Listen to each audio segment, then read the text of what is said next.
네, 오늘은 계속해서 종말, 다가올 미래, 종말의 완성과 그리스도의 재림에 대해서 생각해 보면서 은혜를 나누고자 합니다. 종말의 시작과 완성. 예. 종말의 시작은 그리스도의 초림으로 시작되었습니다. 앞으로 올 미래가 그리스도의 초림으로 역사와 시간을 뚫고 이미 와 있습니다. 그렇게 시작된 종말이 언제 완성될까요? 네, 그렇죠. 종말의 완성은 그리스도의 재림으로 완성됩니다. 다가올 미래죠.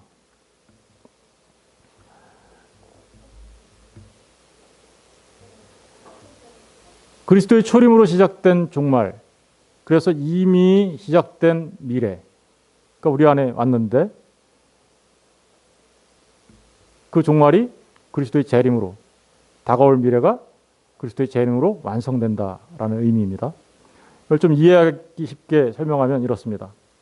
하나님께서 천지를 창조하셨어요. 타임 앤 스페이스라고 그러죠. 시간과 공간을 창조하셨습니다. 그래서 우리는 하나님께서 창조하신 이 세상을 살아가죠. 그런데 이 세상은 우리가 인간이 타락함으로 인하여 세상 나라가 되어버렸고 시간 속에서 살아가는 나라인데 마치 사탄이 임금 노릇하는 그런 세상 나라죠. 거기에서 우리가 살아가고 있었는데 하나님께서 우리를 구원하시려고 아들을 이 땅에 보내주셨죠. 예, 주님께서 초림, 다시 말하면 성육신 하신 거죠. 베들레헴에 아기 예수로 탄생하신 사건을 말하는 겁니다. 그러자 주님이 출임하시자 이 땅에 오는 세상, 앞으로 올 세상이 시간과 역사를 뚫고 들어왔어요. 초림으로. 그리고 언젠가 주님이 다시 오시는 재림 때 이 세상 나라는 끝이 납니다. 시간이 끝이 납니다. 그리고 오는 세상, 하나님의 나라와 영원한 하나님의 나라가 완성되는 거죠. 이 초림과 재림 사이, 여기를 우리는 마지막 날들이라고 얘기하고 말세라고도 얘기합니다. 특별히 우리는 지금 주님이 재림하실 날이 머지 않았기 때문에 말세 지 말 이렇게 얘기하는 거죠. 우리는 말세 지 말을 살아가고 있습니다. 성도는요 두 나라를 살아갑니다. 불신자는 이 세상에서만 살죠. 한 나라를 살아가지만 성도는 이 세상에서 살아가고 있음과 동시에 이미 도래한 하나님 나라의 백성으로 살아가죠. 그래서 두 나라를 살아가는 겁니다.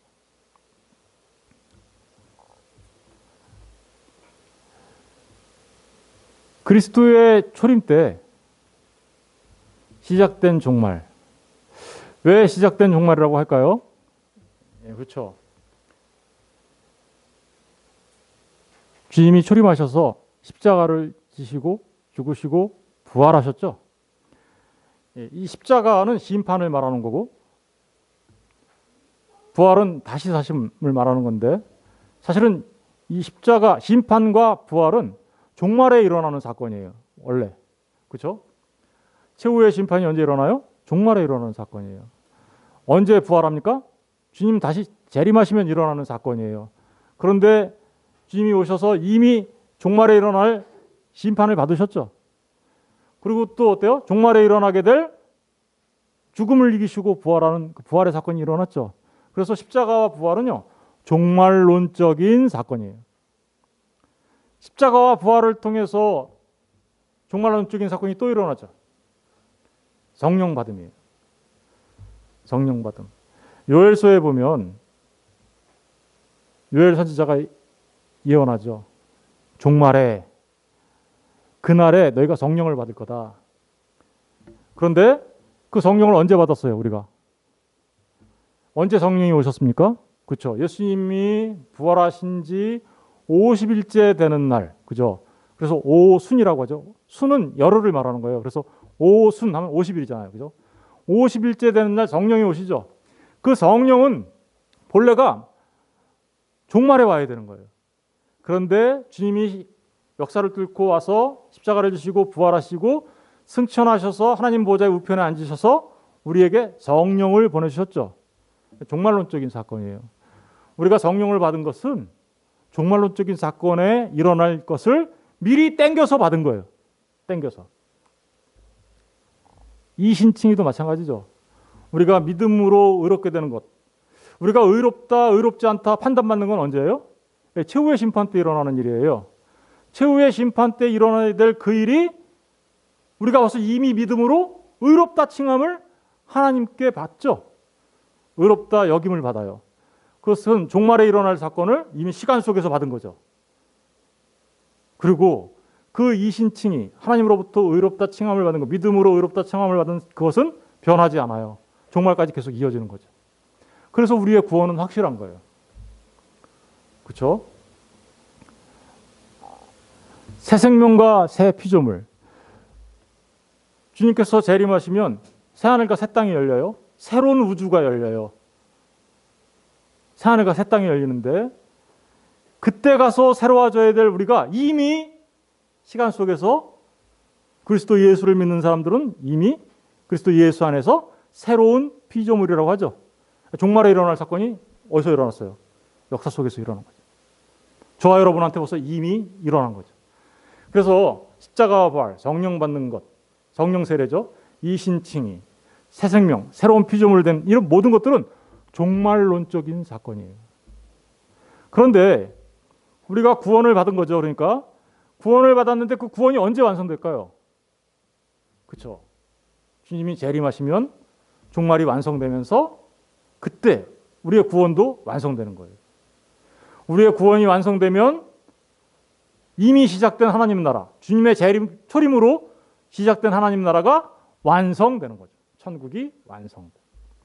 그러면 세상 나라는 끝나고 하나님 나라만 그죠? 영원히 있게 되는 거죠. 어떤 모습으로? 새 하늘과 새 땅의 모습으로. 우리는 거기에 어떤 모습으로 들어갑니까? 새로운 피조물, 새 사람으로만 들어가는 거죠. 그죠? 너무나 중요한 내용이니까 잘 기억해 두셨으면 좋겠어요.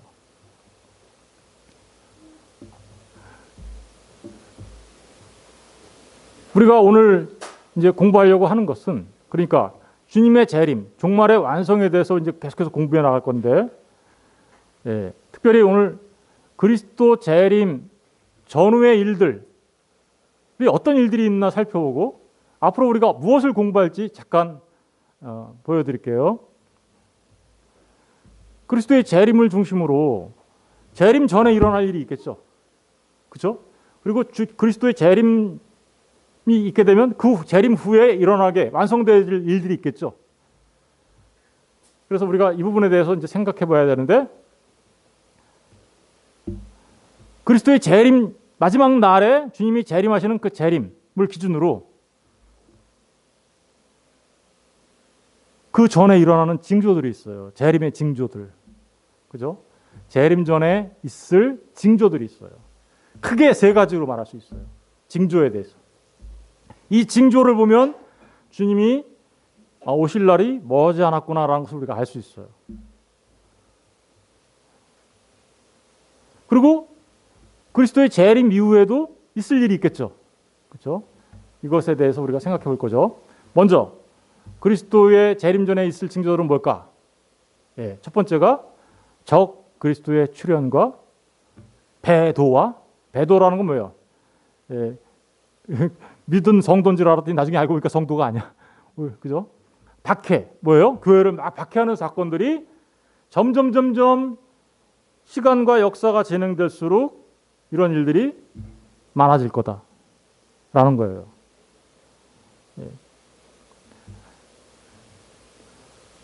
두 번째는 그런 부정적인 것만 있는 게 아니라 긍정적인 것도 있어요. 동시에 뭐 어떤 일이 있을까요? 전 세계적인 복음이 선포됨으로써 세계가 복음화된다. 그래서 복음 전파가 끝나게 되면 주님이 다시 오신다고 이렇게 얘기하시죠. 그래서 복음 전파의 상황을 우리가 잘 보면 주님이 오실 날이 멀지 않았구나라는 것을 알 수 있어요. 세 번째는 역사와 자연에 대한 심판입니다. 예. 하나님의 심판은 크게 성경에 보면 세 가지로 나타난다고 했죠. 첫 번째가 뭐예요? 전쟁. 두 번째가 기근. 세 번째가 뭐예요? 전염병. 지금 우리가 경험하고 있는 거 아닙니까? 그렇죠. 전쟁과 전염병. 요즘 우리가 현실적으로 경험하죠. 기근은 뭘까요? 그렇죠. 여러 가지 자연 재해, 지진과 그리고 해일과 그죠, 쓰나미 같은 거, 그리고 폭우와 이런 자연 재해로 인한 기근의 현상. 그걸 말하는 거예요. 이런 세 가지 형태로 주님의 재림의 징조가 나타납니다. 이것을 잘 알고 있으면 어떨까요? 주님의 재림이 멀지 않았구나. 내가 준비하고 있어야지. 이런 마음이 들겠죠? 그래서 이제 앞으로 이 세 가지를 다음 주부터 차례대로 공부할 예정입니다. 그러고 나서 주님의 징조들이 다 나타나게 되면 어떤 일이 일어나게 됩니까? 주님이 진짜로 재림하시게 되겠죠. 주님이 진짜로 재림하시면 그 재림 자체가 뭔지 우리가 공부해야 되죠. 그죠? 재림의 모습은 어떨까? 그 재림의 목적은 무엇일까? 이런 부분들을 우리가 생각해 봐야 하는 것이죠. 그런데 이것과 관련해서 굉장히 많이 논란이 되고 있는 천년왕국에 대해서 우리가 공부해야 합니다. 천년왕국, 과연 천년왕국이 어떤 걸까? 그리고 성경에 나오는 다양한 상징적인 용어들이 있어요. 666, 14만 4천, 1260일, 한때 두때 반때, 뭐 이런 다양한 용어들이 있죠. 그런 용어들이 갖고 있는 의미가 무엇인지 우리가 살펴봐야 합니다. 그래야 우리가 성경을 바르게 이해할 수 있어요. 뿐만 아니라 요즘에 많이 논란되고 있는 휴거는 과연 있는가? 있다라면 어떻게 되는 건가? 없다라면 왜 그런가? 이런 부분들에 대해서 알아야 되고, 베리칩 때문에 걱정하는 사람들 되게 많아요. 베리칩 받으면 짐승의 표를 받는 건가? 짐승의 표가 뭔가? 과연 정말 베리칩을 받으면 구원받지 못하는가? 이런 부분들에 대해서 자세히 살펴봐야 되겠죠.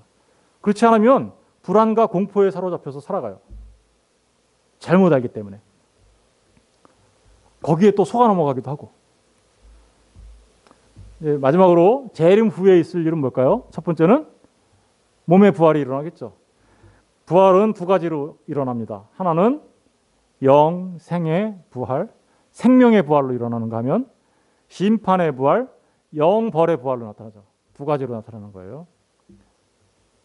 그리고 최후의 심판이 있습니다.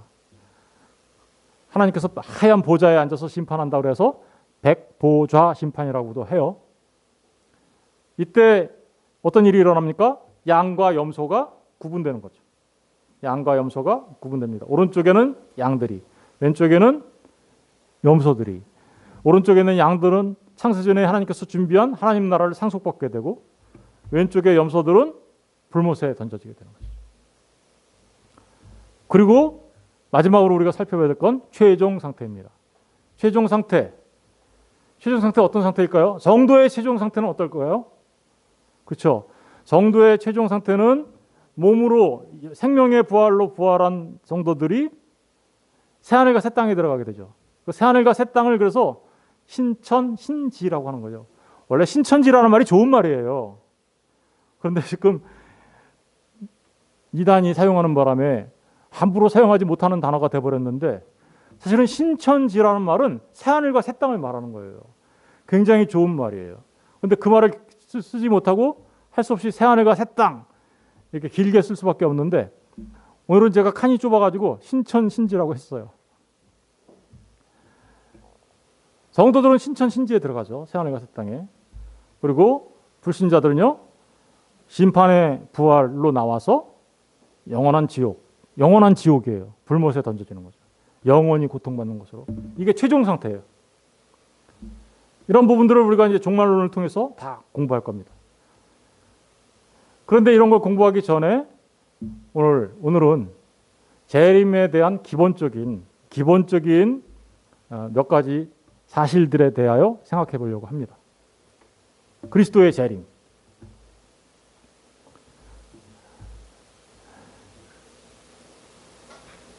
재림이 확실할까요? 불확실할까요? 있을까요? 없을까요? 확실합니까? 왜 확실하다고 얘기하십니까? 여러분들은 믿음으로 알죠? 네, 믿음은 바로 그런 거예요. 그렇게 아는 게 믿음이에요.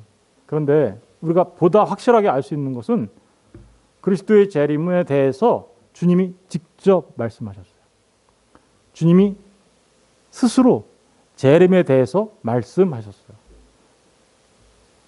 마태복음 24장 30절에 보면 그들이 인자가 구름을 타고 능력과 큰 영광으로 오는 것을 보리라.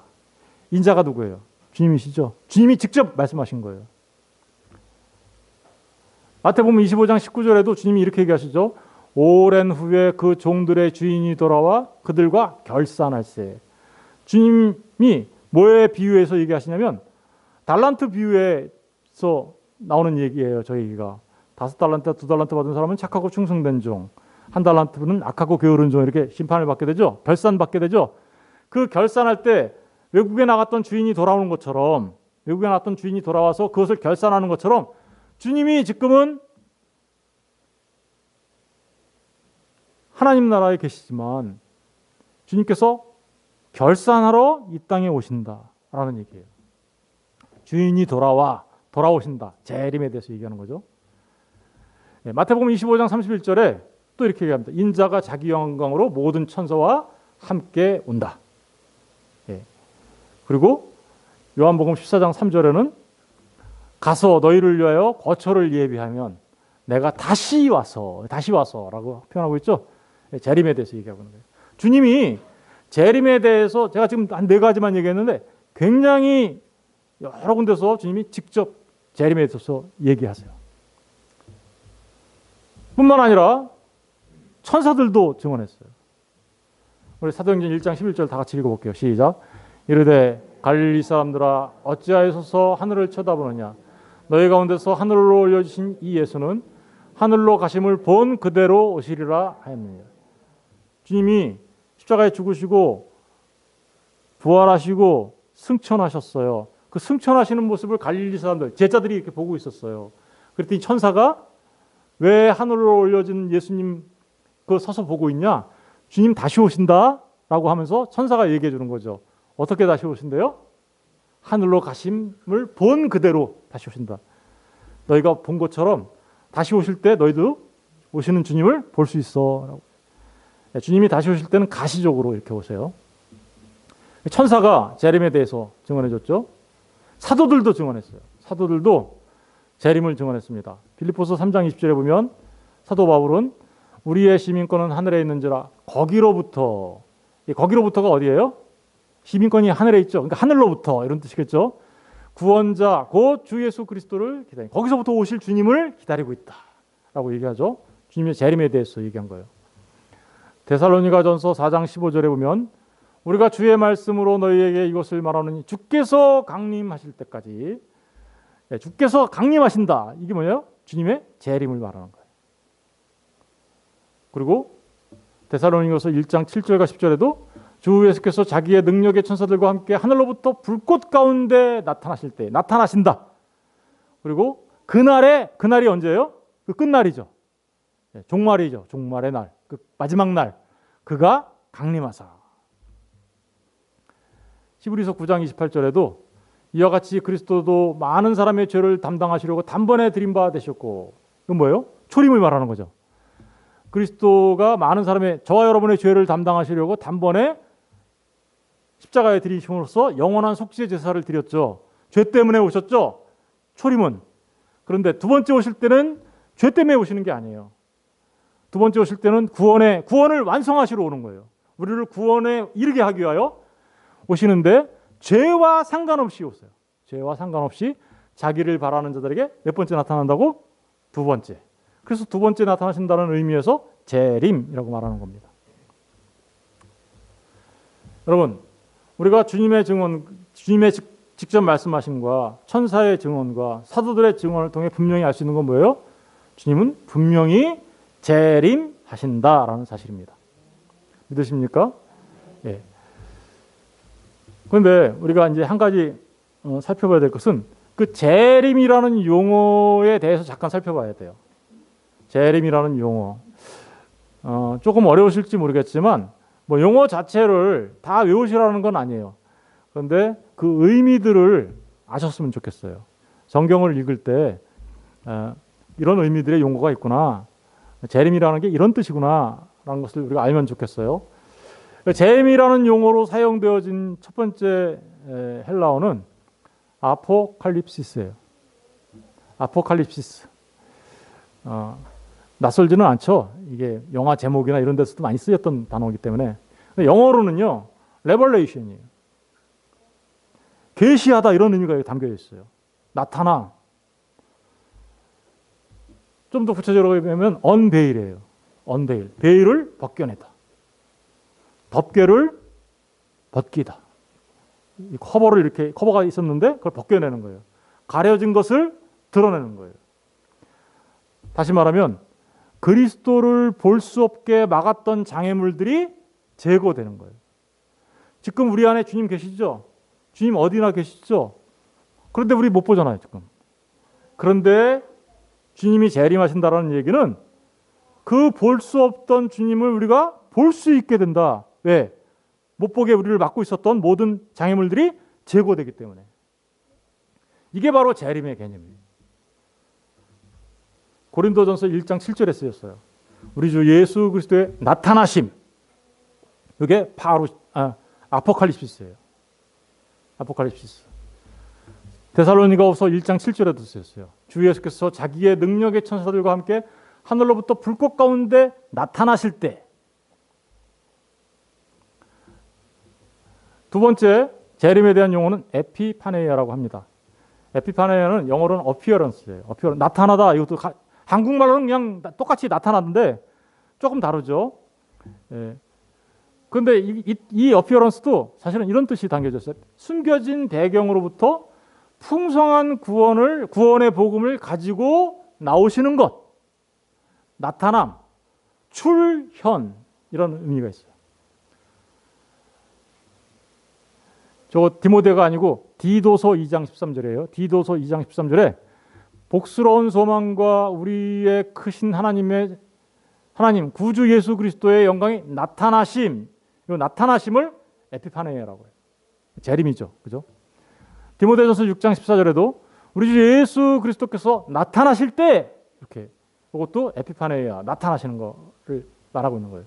그 나타나실 때 흠도 없고 책망받을 것이 없는 자로서 있어야 해라는 얘기를 지금 강조하는 거죠.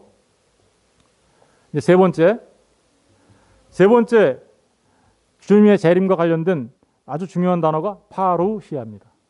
파루시아. 이 파루시아는 영어로는 커밍이에요. 커밍이 뭐예요? 오신다 이런 뜻이죠. 그래서 성경에는 강림하신다 이렇게 번역이 많이 돼 있어요. 강림하신다. 문자적으로는 임재하신다. 임재하시려면 어떻게 하셔야 돼요? 오셔야 되죠. 그 임재하시려면 오셔야 되니까 오시고 있는 상태. 요거를 말하는 거일 수도 있어요. 그리고 혹은 임재하셨는데 임재의 결과로서 나타나는 것. 이런 의미를 갖고 있는 게 파루시아예요. 좀 쉽게 이해하려면 황제가 어디를 공식적으로 방문하는 그런 것 같은 거예요. 주님이 온 우주 만물의 왕이시죠? 그 왕이 오신다. 이런 의미를 갖고 있는 게 파루시아입니다. 예수님께서 마태복음 24장 3절에서 얘기하셨죠. 예수께서 감람산 위에 앉으셨을 때 제자들이 조용히 와서 이르되 우리에게 이르소서 어느 때 이런 일이 있겠사오며 또 주의 임하심.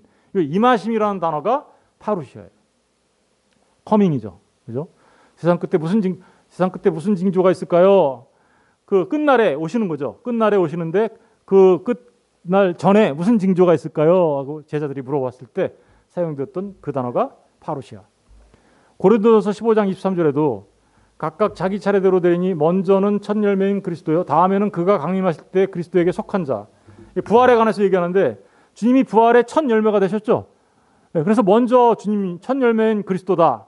그런데 그 다음에 그가 강림하실 때, 주님이 재림하실 때, 이게 파루시아예요. 그때 누가 부활한다고요? 성도들도 부활한다. 이런 얘기를 하고 있죠. 그러니까 주님의 재림과 관련돼 사용되는 단어는 세 가지네요. 그렇죠? 파루시아, 에피파네이아, 아포칼립시스. 이거를 왜 제가 강조했냐? 이거를 어느 정도 알아야 잘못된 종말론을 말하는 사람들에 대해서 그것을 우리가 잘못됐다라고 말할 수 있어요. 그래서 제가 조금 낯설고 어렵지만 소개해드린 이유입니다. 여러분, 오늘 꼭 기억해야 되는 것은 재림은 단일한 사건이다 라는 것입니다. 한번 따라해 보실래요? 재림은 단일한 사건이다. 예. 무슨 뜻이냐면 이런 뜻이에요. 그리스도의 성육신, 주님이 베들레헴에 아기 예수로 오신 거 역사 속에서 몇 번 있어요? 한 번. 두 번 일어날 수 있나요? 없지요. 한 번 일어난 거죠. 주님이 십자가에 달려 죽으신 것 역사 속에서 몇 번 있어요? 한 번. 또 죽으셔야 되나요? 아니죠. 한 번 십자가에서 우리를 대속하신 그 대속의 죽으심을 통해서 영원히 우리가 속죄함을 받죠. 한 번 있어요. 죽으신 이후에 장사된 것 몇 번이에요? 한 번. 부활하신 것 몇 번이에요? 한 번. 승천하신 몇 번이에요? 한 번. 성령을 우리에게 보내주신 것, 오순절 성령 강림이 역사 속에서 반복되나요? 아니죠. 한 번. 그렇죠. 주님께서 성육신하시고 부활하시고 승천하셔서 성령을 보내시기까지 있었던 그 모든 일은 역사 속에서 한 번 있었던 일이에요. 단 한 번. 역사와 시간 안에서 나타난 일회적 사건들이란 말입니다. 일회적 사건, 단회적 사건이에요. 그렇다면 역사의 끝날에 있게 될 주님의 재림은 몇 번 있을까요? 몇 번 있어야 되는 거예요? 한 번. 바로 그런 의미예요. 재림 또한 역사의 끝, 시간의 끝에 나타날 단회적 사건이다. 이거 꼭 기억하셔야 돼요. 왜냐하면 너무너무 중요해요. 잘못된 주님의 재림에 대해서 얘기하는 사람들이 주님이 재림을 하는데 두 번 혹은 세 번 이렇게 한다고 얘기하는 사람들이 있기 때문이에요. 대표적인 사례를 말씀드릴게요. 재림에 대한 현대적 발명품이 있어요. 발명품이라는 게 뭔가요? 사람이 만들어냈다라는 뜻이겠죠. 이 사람들은 자신들도 성경에 근거한다라고 말은 해요. 그런데 전혀 성경과 맞지 않은 재림에 관한 이야기를 합니다. 그런데 사람들은 너무 좋아해요. 이 얘기를 너무 재밌어해요. 그리고 그것 때문에 되게 안도감을 느껴요. 내가 예수 믿길 잘했지 이러면서. 물론 예수 믿기 잘한 건 맞아요. 그런데 굉장히 잘못된 재림에 관한 거예요. 그 현대적 발명품은 뭐냐? 세대주의의 종말론이에요. 심각한 오류예요. 저는 이 심각한 오류로 표현한 건 좀 부족해요. 심각한 오류를 뛰어넘어서 거의 이단적인 오류다. 저는 그렇게 말하고 싶어요. 지금서부터 소개해 드릴 테니까 잘 생각해 보세요. 물론 오늘 이것을 다 기억하라는 건 아니에요. 제가 천년왕국을 하면서 다시 할 거예요. 다시 할 건데 그래도 먼저 맛을 좀 보면 아, 이게 그래서 오류가 있는 거구나 라는 것을 알 수 있게 될 겁니다. 첫 번째, 세대주의자들은 예수님의 재림을 두 번이라고 얘기해요. 두 번. 첫 번째 재림은 파루시아라는 말을 써요. 파루시아. 뭐예요? 커밍, 강림이라는 거죠. 주님께서 파루시아, 강림하시는데 어떻게 아니면 몰래 강림하세요. 그래서 은밀한 휴거가 있다라고 얘기해요. 성도들의 휴거라는 게 있다고 얘기해요. 공중에 재림하신다. 공중에 재림하신다. 비가시적이다. 이 재림은. 아까 재림은 어떻다 그랬어요? 너희들이 본대로 다시 온다 그랬잖아요. 그런데 첫 번째 재림은 안 보인다라고 얘기하는 거예요. 성도가 이때 부활한다고 얘기하고 있고 살아있던 성도들도 이때 변형돼서 성도가 영화롭게 될 것이다. 이게 첫 번째 재림 때 오신다라는 거예요. 재림이 그러니까 1단계, 2단계로 나눠져 있다라는 거죠. 첫 번째 이런 재림이 있고 난 뒤에 어떤 일이 벌어지는가? 7년 동안 7년 대환란이 일어날 거다라는 겁니다. 7년 대환란. 7년 동안 엄청난 환란이 일어날 거다라고 얘기하는 거예요. 그러면서 동시에 그때 이미 휴거가 일어났으니까 지상에는 성도가 있나요, 없나요? 성도들은 다 위에 올라갔어요. 위에 올라갔으니까 지상에는 성도가 없어요. 그러니까 다 지상에는 누구만 남았어요? 불신자들만 남았죠. 근데 불신자들이 뒤늦게 깨달아 거죠. 아, 예수님이 메시아 맞구나. 왜? 휴거가 일어났으니까. 그러니까 사람들이 믿기 시작한다라는 거예요. 그래서 세상이 복음화 될 것이다. 그리고 안 믿던 이스라엘이 개종할 것이다. 그리고 그때 동시에 적그리스도와 불법의 사람이 출현할 것이다. 그러면서 믿는 성도들은 이미 휴거했으니까 공중에서 뭐 한다고요? 7년 동안 혼인잔치를 하고 있을 거다. 성도의 입장에서 보면 어때요? 교회의 입장에서 보면 와, 7년 대환란을 우리는 안 겪네. 이렇게 되죠. 그러니까 좋아요, 나빠요? 너무 좋아요. 그러니까 사람들이 다 이거를 좋아하고 이렇게 되고 싶어 해요. 그리고 이거 믿으려고 해요. 이렇게 얘기하면 정말 인기 끌을 수 있어요. 당신들은 대환란 안 겪고 우리는 공중에서 혼인잔치 하는 거니까 이렇게.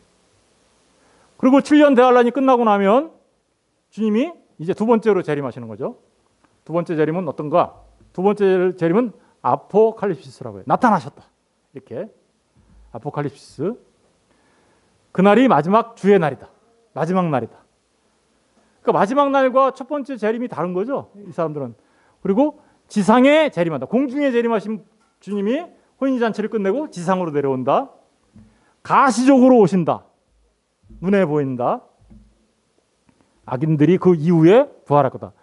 부활도 이렇게 나눠지죠. 그러니까 동시에 악인과 성도와 악인의 부활이 동시에 있는 것이 아니라 이렇게 1단계, 2단계로 나눠져 있다. 이런 식으로 얘기하는 거죠. 그리고 열방이 심판을 받을 거고 천년 왕국이 시작될 거다. 이렇게 얘기하는 거예요. 천년 왕국이 이때부터 시작될 거다. 그래서 천년 왕국이 이때부터 시작되니까 재림이 먼저죠. 재림이 천년 왕국보다 먼저예요. 그래서 전 천년설이라고 하는데 특별히 세대주의적 전 천년설이라고 얘기하는 거예요. 여러분 어때요? 저렇게 되면 이렇게 가르치는 사람들이 너무나 많아요. 지금 너무나 많아요. 세대주의의 그 전천년설을 가지고 가르치는 사람들이 너무나 많고 그렇게 믿고 있는 사람들이 너무나 많아요.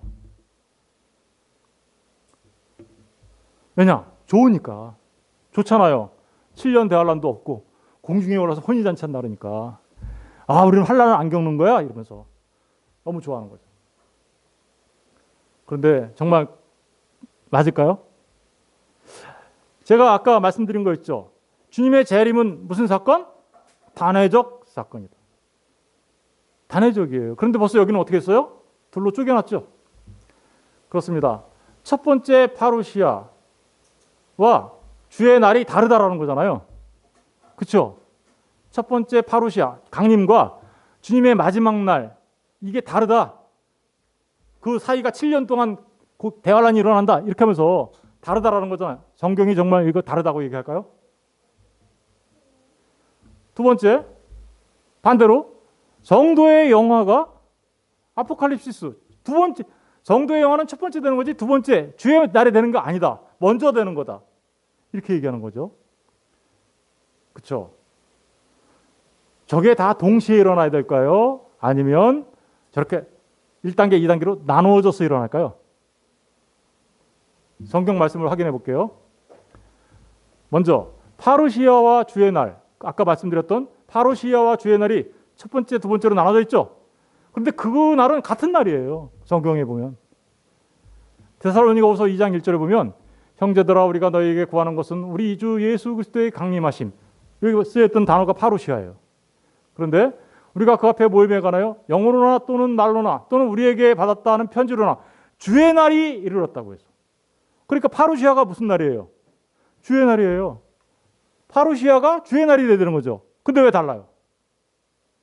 벌써 여기서부터 틀린 거예요. 또 아포칼립시스와 성도의 영화도 따로따로라 그랬죠? 근데 아니에요. 같은 날이에요. 보세요. 환난을 받는 너희에게 우리와 함께 안식으로 갚으시는 것이 하나님의 공이시니 주 예수 그리스도 자기의 능력의 천사들과 함께 하늘로부터 불꽃 가운데 나타나실 때 이게 바로 아포칼립시스예요. 주님이 재림하시는 것. 그런데 하나님을 모르는 자들과 우리 주 예수의 복음에 복종하지 않는 자들에게 형벌을 내시. 그때 주님이 오시면 불신자들은 형벌을 받게 되고, 그죠? 이런 자들은 주의 얼굴과 그의 힘의 영광을 떠나 영원한 멸망의 형벌을 받을 거다.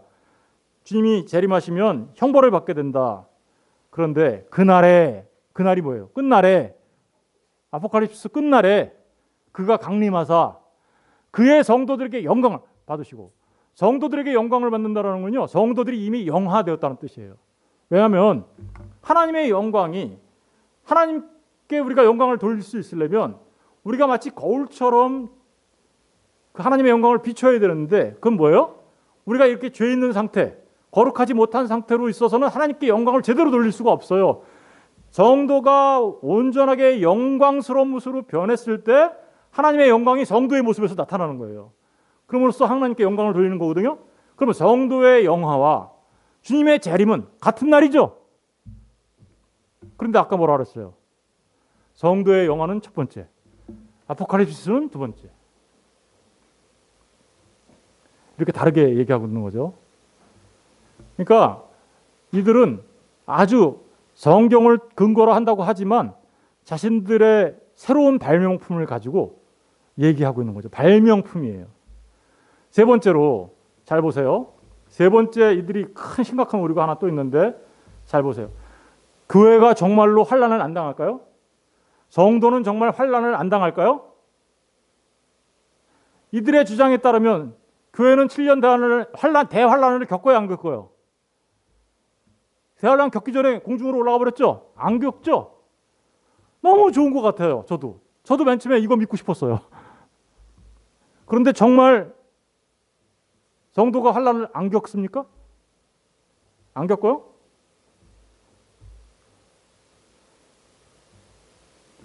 교회, 성도도 환난을 겪습니다.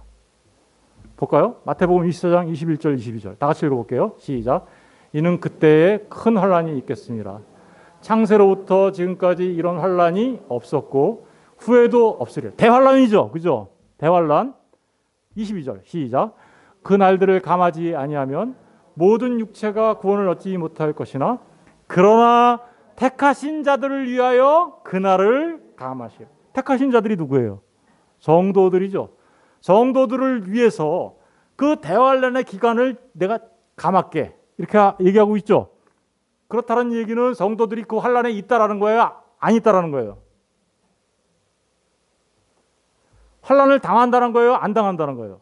당하긴 당하는데 그 성도들 때문에 내가 환란의 기간을 짧게 할게. 그런 얘기하고 있는 거잖아요. 그런데 환란을 안 당한다고? 공중에 올라가서? 여러분, 세대주의자들이 말하는 휴거론은 없어요. 거짓이에요. 이 부분에 대해서도 자세하게 공부할 거예요. 일단 결론부터 말씀드린 거예요. 휴거론은 없습니다. 이 부분에 대해서도 이제 우리가 천년왕국 공부하면서 다 공부할 건데, 여러분 성도들도요 신앙생활하면서 환난 당해요. 그래서 요한계시록 14장 12절에 이렇게 얘기하는 거예요. 성도들의 인내가 여기 있나니. 왜 인내가 필요해요? 왜 인내가 필요하죠? 로마서에서 얘기하잖아요. 환난은 인내를, 인내는 연단을, 연단은 소망을. 환난이 성도들을 인내하게 만들고 그 환난 가운데 인내하는 성도가 연단, 다시 말하면 연단은 뭐냐면 풀무불에 금이 진짜인지 가짜인지 놓으면 진짜가 아닌 건 다 타버리고 진짜인 금만 싹 나오죠. 순금, 정금같이 나온다라는 말이 바로 이 연단이라는 말인데, 환난을 당한 성도가 인내 가운데 연단을 받으면 뭘로 살아요? 주님이 다시 오실 하나님 나라를 바라보는 소망 가운데 산다, 이런 얘기예요. 환난이 없는데 어떻게 뭘 인내를 해요? 그래서 성도의 인내가 여기 있나니 그들은 하나님의 계명과 예수에 대한 믿음을 지키는 자다. 어려움이 있어요. 어려움이 있고 환난과 역경이 있어요. 교회도 그런 걸 당해요. 그런데 진짜 교회는, 진짜 성도는 그 환난과 역경 속에서 인내합니다. 여러분, 인내라는 게 뭐라 그랬어요? 제가 평상시에 설교를 많이 했는데, 인내, 피포모네라고 하죠. 피포모네는 뭐예요? 창조주 하나님 앞에 피조물로서 자리 잡고 있는 것, 아버지 하나님의 아들로 있는 것, 신랑 대신 예수 아래 신부로 남아있는 것, 머리 대신 주님의 몸된 교회로 남아있는 것. 뭐 어떤 상태예요? 이 상태가 끝까지 믿음을 지키고 있는 상태죠. 환난 속에서도 끝까지 믿음을 지키는 그 상태, 그거를 인내라고 한다고요. 세상이 말하는 인내하고 달라요. 성경에서 말하는 인내는, 세상에서 말하는 인내는 억지로 참아내는 거, 견뎌내는 거지만 성경에서 말하는 인내는 그 믿음을 끝까지 지키는 거예요. 그 진리 가운데 서서 그걸 말하는 거예요. 어떤 환경과 역경 속에서도. 있죠? 지금까지 세대주의의 잘못된 종말론에 대해서 소개해드리면서 제가 지금 강조하고 싶은 내용은 뭘까요? 그렇죠. 주님의 재림은 단회적 사건이다. 무슨 얘기인지 아시겠죠? 잊어먹으면 안 됩니다. 주님의 재림은 단회적 사건입니다. 그럼 언제 재림하실까요? 우리 알 수 있을까요? 예. 마태복음 24장 36절 39절에 보니까 그러나 그날과 그때는 아무도 몰라요. 아무도 모른다. 하늘의 천사도 모르고요. 아들도 모르고요. 누구만 알아요? 오직 아버지만 아신다. 아버지 하나님만 아셔요.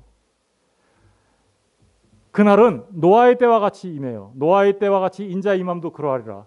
홍수전에 노아가 방주에 들어가던 날까지 사람들이 먹고 마시고 장가들고 시집가고 있으면서 홍수가 나서 그들을 다 멸할 때까지 깨닫지 못하였으니 인자의 임함도 이와 같다. 주님의 재림도 이렇다는 거예요. 일상생활 한다라는 거예요. 아니 뭐 방주에 들어가기 전에 전날까지 시집가고 장가가고 먹고 마시는 게 뭐가 잘못이에요? 그건 잘못 아니에요. 먹고 마시고 일상생활하는 게 잘못이 아니라 뭐가 잘못이에요? 다 멸망당할 때까지 뭘 못했다는 거예요? 깨닫지 못했다. 깨닫지 못하는 게 문제인 거지, 우리가 일상생활을 하고 있는 것 자체가 문제는 아니에요. 무슨 얘기인지 아시겠죠? 우리가 주님의 재림을 준비한다라는 것은 깨달아 안다라는 거예요. 누구만 깨달아 알았나요? 노아 시대 때는 노아만 깨달아 알았던 거죠. 하나님의 심판이 있다는 것을. 그리고 노아의 식구들만 알았던 거죠. 지금도 마찬가지예요. 주님이 재림하실 것을 누구만 알까요? 노아처럼 환난과 역경 속에서, 노아도 그랬잖아요. 120년 동안 그거 방주 산꼭대기 땅을 만든다고 생각해 보세요.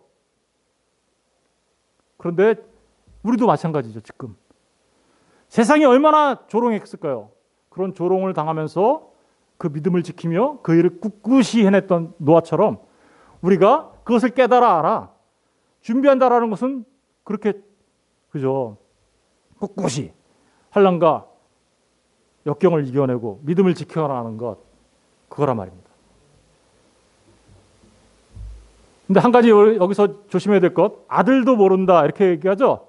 그러니까 또 이제 적어가지고 꼬투리 잡는 사람들이 있어요. 아들이 모르는데, 그러니까 예수님은 하나님이 아니야. 하나님은 전지전능하셔야 되는데 모른대잖아. 예수님은 하나님이 아닌가 봐. 그냥 사람인가 봐. 이렇게 얘기하는 사람들이 있어요. 그런가요? 예수님이 진짜 몰랐을까요?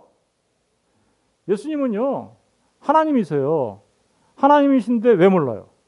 전지전능하신 분이. 그럼에도 불구하고 예수님이 모른다라고 얘기하는 것은 왜 그렇게 표현했을까요?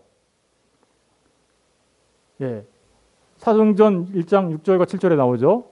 그들이 모였을 때 예수께 여쭈어 이르되 주께서 이스라엘 나라를 회복하시면 이때니까 하니 이르시되 때와 시기는 아버지께서 자기 권한에 두셨다. 예수님이 모른다고 말하니까 모르는 게 아니라 사실은 예수님이 그 때와 시기에 대한 권한은 누구한테 있다는 걸 말하고 싶은 거예요? 아버지께 있다라는 걸 말하고 싶은 거예요. 아버지께 있다. 또 두 번째 이유가 있어요. 때와 시기를 알아가지고 만약에 제자들한테 얘기했다고 한번 쳐봅시다. 내가 언제 몇 월 며칠 날 올 거야? 그렇게 했다고 한번 쳐봅시다. 그럼 어떤 일이 벌어질까요? 예를 들어서 한 달 뒤에 예수님이 재림하신다. 그럼 여러분 어떻게 하실 거예요? 생업이고 뭐고 다 때려치고 그죠? 아, 예수님 재림 한 달 뒤에 한 달밖에 안 남았대. 그러니까 신앙생활 열심히 해야지.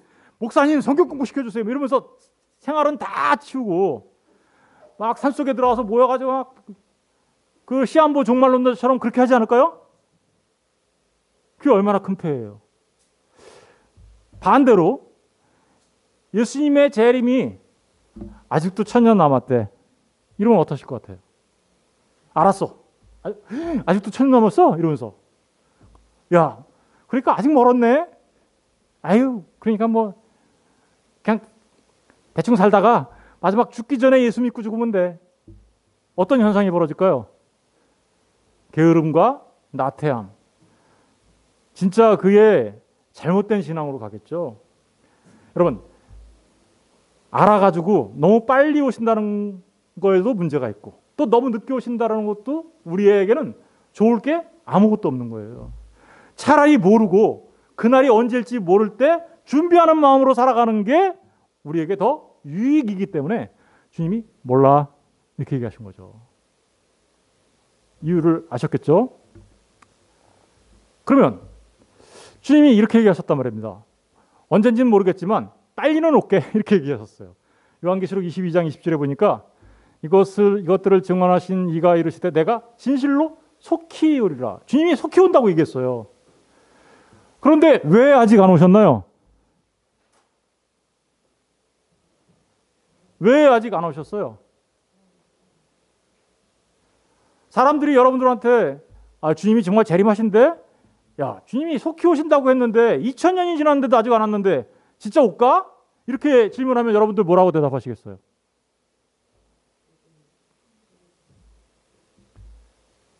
진짜로 성경에 나와요, 그런 말이. 베드로후서 3장 3절 10절에 보면 먼저 이것을 알지니 말세에 기롱하는 자들이 와서 자기의 정욕을 쫓아 행하며 기롱하여 가로되 주의 강림하신다는 약속이 어디 있냐? 야, 주님이 다시 오기는 오신디야? 이렇게 물어본다는 거예요. 놀리면서 기롱하는 자들이 와가지고 주님이 재림한다고? 아이고 웃기는 소리 하고 있네. 야, 아직도 안 왔는데 언제 온다는 거야? 그러면서 이렇게 얘기한다는 거죠. 조상들이 잔으로부터 만물이 처음 창조 때와 같이 그냥 있다? 아직도 그냥 있는데? 이러면서 그러면서 또 이렇게 얘기하죠. 이는 하늘이 예적부터 있는 것과 땅이 물에서 나와 물로 성립한 것도 하나님의 말씀으로 된 것을 저희가 불어 잊어버리라. 창조를 안 믿어. 하나님의 창조를 안 믿는 자들이 아직도 그대로 있는데 무슨 주님이 재림하신다는 거야. 그러면서 막 약 올린다라는 거죠. 주님이 재림은 무슨 재림이야. 안 하지. 어떤 사람들은요 이미 재림 지나갔다라고 얘기하는 사람들도 있어요. 성경에 보면 이런 식으로 여러분들한테 와서 똑같이 얘기하면 여러분 뭐라고 대답하실래요? 그래도 와 이렇게 예. 한번 살펴볼게요. 7절 이제 하늘과 땅은 그 동일한 말씀으로 불사르기에 앞에 6절부터 해야 돼요. 이로 말미암아 그때 세상은 물에 넘침으로 멸망하였으되 노아의 홍수 사건을 얘기하는 거죠. 두 번째 재림하실 때 이제 하늘과 땅은 그 동일한 말씀으로 노아의 심판했던 그 하나님이 동일한 말씀으로 불사르기 위하여 간수하신 바 되어 경건치 아니한 사람들의 심판과 멸망의 날까지 지금 보존하고 있다라는 거예요. 왜 보존하는가 보세요. 8절과 9절 다 같이 읽어볼게요. 시작. 사랑하는 자들아 주께는 하루가 1000년 같고 1000년이 하루 같은 이 한 가지를 잊지 마라. 주의 약속은 어떤 이에 더디다고 생각하는 것 같이 더딘 것이 아니라 오직 너희를 대하여 오래 참으사 아무도 멸망치 않고 다 회개하기에 이르기를 원하시네요. 하나님이 지금 원하시는 건 뭐예요? 하나님이 지금 이거 멸망할 거 왜 보존하고 계세요? 예, 하나님이 택하신 자들이 아무도 멸망하지 않고 다 회개해서 구원받을 수 있도록 지금 뭐 하신다라는 거예요? 참고 인내하고 계신다라는 거예요. 그래서 아직 안 오신 거예요. 사람들이 그래요. 아유, 그래도 2000년이나 지났는데요. 너무 오래된 거 아니에요? 오래됐나요? 하나님한테는요, 이틀밖에 안 지났어요. 주께는 하루가 어때요? 1000년 같고. 1000년이 어때요? 하루 같고. 그럼 2000년 지났다고 칩시다. 그럼 며칠 지났어요? 여러분, 하나님한테는 이게 더딘 게 아니고, 우리에겐 더디게 느껴질 수는 있지만 하나님한테는 이게 더딘 게 아니고, 하나님께서 원하시는 진짜 중요한 것은 하나님의 택하신 백성들이 다 구원받을 수 있도록 하나님이 지금 어떻게 해요? 참고 인내하시기 때문에 안 오신 거지 더디 오시는 것이 아니다 라는 사실을 분명하게 아셔야 합니다. 여러분들이 언제 태어나셨어요? 예? 1900년 이전에 태어나신 분 있어요? 없죠? 근데 1900년도에 주님이 재림하셨다고 한번 쳐보세요. 여러분들은 다 어떻게 됐을까요? 존재하지도 않았을지도 모르겠네. 예. 아니, 정말 우리는 구원받지 못한 백성이 되는 거 아니에요. 그런데 하나님께서 택하신 저와 여러분이 이 땅의 역사 속에 오게 하시고 태어나게 하시고 그리고 우리가 구원받을 수 있도록 어떻게 하나님께서 참고 인내하셨던 거예요. 지금도 그래요. 그런데 어느 날 전 세계의 복음이 다 전해지고 하나님의 택하신 백성들이 주님 앞에 돌아오는 그 순간에 어떻게 될까요? 주님이 오시는 거죠. 그렇기 때문에 그런 겁니다. 자, 이제 주의 날은요, 더딘 것이 아니라 도둑같이 분명하게 옵니다. 주의 날이 기롱하는 자들이 어디 그들이 다 있는데 안 오잖아 라고 하는 그들의 말이 틀린 거예요. 주님은 도적같이 옵니다. 누구처럼? 노아의 때처럼. 그날에는 하늘이 큰 소리로 떠나가고 체질이 뜨거운 불에 풀어지고, 하늘이 큰 소리로 떠나가고 체질이 뜨거운 불에 풀어지고, 이게 뭐예요? 새하늘과 새 땅으로 갱신되는 거예요. 갱신. 그리고 땅과 그 중에 있는 모든 일이 다 드러날 거다. 그러니까 새하늘과 새 땅으로 나타나게 될 거다. 이런 얘기를 지금 하고 있는 거예요. 그 주님의 날에. 그렇다면 이제 말씀을 마치기 전에 우리가 한 가지 생각해 봐야 되겠죠. 주님의 재림은 분명합니다. 그리고 언제 올지 우리는 알지 못해요. 이 말세의 지마를 사는 재림을 대망하는 정도의 삶은 어때야 할까요? 그것은 결론부터 말씀드리면 늘 깨어서 예비해야 한다라는 것입니다. 주님 다시 오심을. 마태복음 24장 40절 44절에 보면 이렇게 기록되어 있습니다. 그때에 두 사람이 밭에 있음에 한 사람은 데려가고 한 사람은 버려둠을 당할 것이요, 두 여자가 맷돌질을 하고 있음에 한 사람은 데려가고 한 사람은 버려둠을 당할 것이다. 세대주의 종말론자들은 이거를 뭐라고 얘기해요? 휴거야. 한 사람이 이렇게 두 사람이 맷돌질하다가 한 사람은 남고 한 사람은 공중으로 가는 거야. 이걸 휴거라고 얘기하는 이 말씀을. 예? 갑자기 버스 운전을 하고 있던 기사가 성도였는데 주님이 오니까 공중으로 각 가는 바람에 버스는 사고 나고. 한번 생각해 보세요. 하나님이 정말 사람들을 그렇게 사고 나게 만들고 그런 일을 하실까요? 그 성도 딱 데리고 가는 바람에? 더더구나 이 말은 휴거에 가는 말이 아니에요. 여러분, 휴거가 일어나려면 언제 일어나야 되는 거예요? 환난 전에 일어나야 되는 거죠. 아까 말했잖아요. 7년 대환란 전에 일어나야 된다고. 그런데 이것은 대환란 이후에 일어나는 일이에요. 잘 가서 마태복음 24장 읽어보세요. 대환란, 아까 우리가 어떤 대환란이 일어날 거다, 택한 자들을 위해서 감할 거다 이런 얘기 나온 다음에 나오는 얘기예요. 이게. 그러면 대환란 전에 일어나는 일이에요? 그 이후에 일어나는 거예요? 이후에 일어나는 거죠. 이후에 일어나는 일 가운데 이렇게 성도와 불신자가 갈라지는 일은 뭘까요? 심판이라 말입니다. 생업에 종사하고 있었던 사람들이에요. 다 노아의 때처럼. 그죠? 먹고 마시고 시집가고 장가가고 있죠? 열심히, 그죠? 밭에서 일하고 있고, 맷돌질, 방앗간에서 일하고 있었단 말이에요. 그런데 그런 때 주님이 오실 때 어떻게 된다는 거예요? 분리된다. 이런 얘기 하는 거죠. 다시 말하면 구원과 버려짐의 영원한 최종 분리를 말하는 거예요. 최종 분리. 휴거에 관한 얘기를 하는 게 아니에요. 그런데 저거를 그 휴거론을 쓴 책자를 보면 저게 휴거다 이렇게 얘기해요. 거짓말하는 거죠. 사실은 이 얘기 다음에 어떤 일을 하나 보세요. 그러므로 깨어 있으라. 종말에 대해서 얘기하고 있잖아요. 어느 달에 주가 임할지 너희가 알지 못한다. 주님이 오시는 그날을 얘기하고 있잖아요. 그죠? 그날을 얘기하는데 7년 대환란 전에 휴거하는 거 이거를 얘기하고 있는 것처럼 주장하는 거죠. 잘못된 주장이죠. 여러분, 우리가 이렇게 일상생활을 하고 있다가 주님의 재림을 맞이하게 되는데 어떤 사람들은 일상생활 하지 마. 주님 오시는 건 내가 알아. 라고 얘기하면서 극단적으로 말하는 사람들 있죠. 여러분 절대로 그런 사람들은 시한부 종말론자들이에요. 야, 집도 버리고 뭐 하려고 공부해. 학교도 다니지 말고 여기 모여가지고 주님 재림을 준비하자. 이렇게 얘기하는 사람들이 있어요. 극단적 종말론자들이죠. 그들의 말을 따라서 가서는 안 되는 것입니다. 다만 우리가 해야 될 게 있어요. 깨어있는 거죠. 그죠? 그러므로 깨어있으라. 어느 날에 너희 주가 임할는지 너희가 알지 못합니다.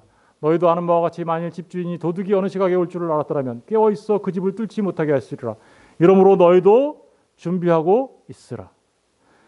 그래서 마태복음 24장 이 말씀 다음에 준비하는 자들의 모습이 충성된 종의 비유로, 그리고 열처녀, 그죠? 지혜로운 다섯 처녀와 지혜롭지 못한 다섯 처녀의 비유로, 양과 염소의 비유로, 달란트 비유로 나타나는 거예요.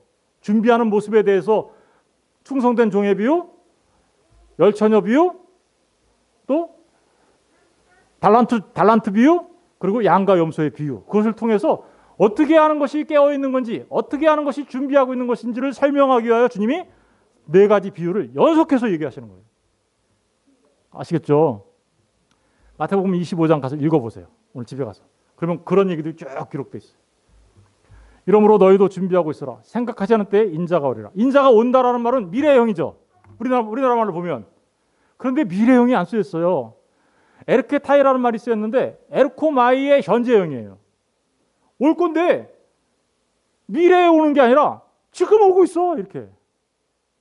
현재형으로. 뭘 말하는 걸까요? 우리가 항상 준비하고 깨어 있어야 된다는 거죠. 지금 일어나야 되니까 지금. 그래서 주님의 재림의 긴박성과 현재성을 강조하고 있는 말이에요. 오리라. 이게 미래 먼 날에 있을 일이 아니라 지금 일어나고 있는 일이야. 그러니 너희는 항상 깨어 있고 준비해야 돼. 라는 말을 하고 있는 거죠. 데살로니가전서 5장 1절과 11절에도 똑같은 말들이 기록되어 있어요. 형제들아, 때와 시기에 관한 너희에게 쓸 것이 없음은 주의 날이 밤에 도둑같이 이룰 줄을 너희 자신이 자세히 알기 때문이다. 평안하다, 그들이 평안하다, 안전하다 할 그때 임신한 여자에게 해산의 고통이 이름과 같이 멸망이 갑자기 그들에게 이르르니 결코 피하지 못하리라. 노아의 홍수 같죠, 그죠? 형제들아, 너희는 어둠에 있지 아니하며 그날이 도둑같이 너희에게 임하지 못하니. 준비하고 예비한 자들은 주님이 오시는 날이 도둑같이 임하는 게 아니라 라는 거죠. 그때는 뭐 하는 걸까요?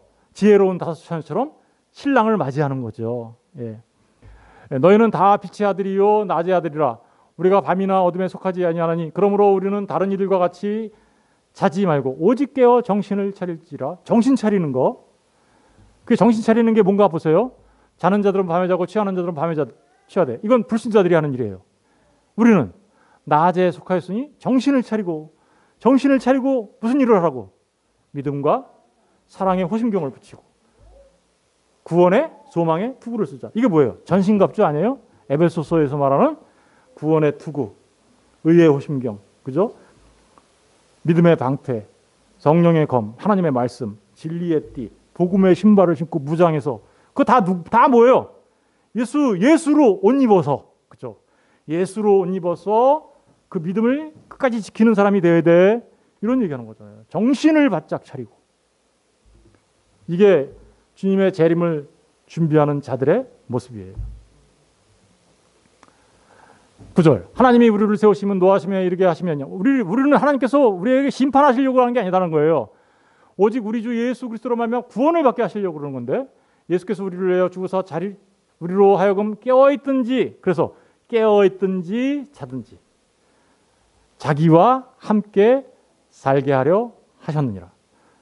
정신 차린다는 게 뭐예요? 그러니까 항상 주님과 동행하는 삶을 살아야 된다. 자나 깨나 앉으나 서나 당신 생각, 주님 생각으로 살아가야 한다.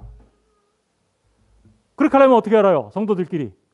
그러므로 피차 권면하라는 거예요. 주님이 생각할 수 있도록. 그리고 서로 덕을 세우기를 너희가 하는 것 같이 해라. 지금 데살로니가 교회한테 하는 건데, 잘하고 있으니까 계속 그렇게 잘해. 너희들이 하는 것처럼. 좀 그런 얘기 하는 거잖아요. 여러분, 깨어있고 준비하고 예비하며 앉으나 서나 주님 생각으로 서로 권면하며 덕을 세우며 살아가는 성도의 모습, 이게 우리 새소망교회 성도의 모습이어야 되지 않겠습니까? 우리 다 같이 일어나셔서 주님 다시 오실 때까지 찬양하겠습니다.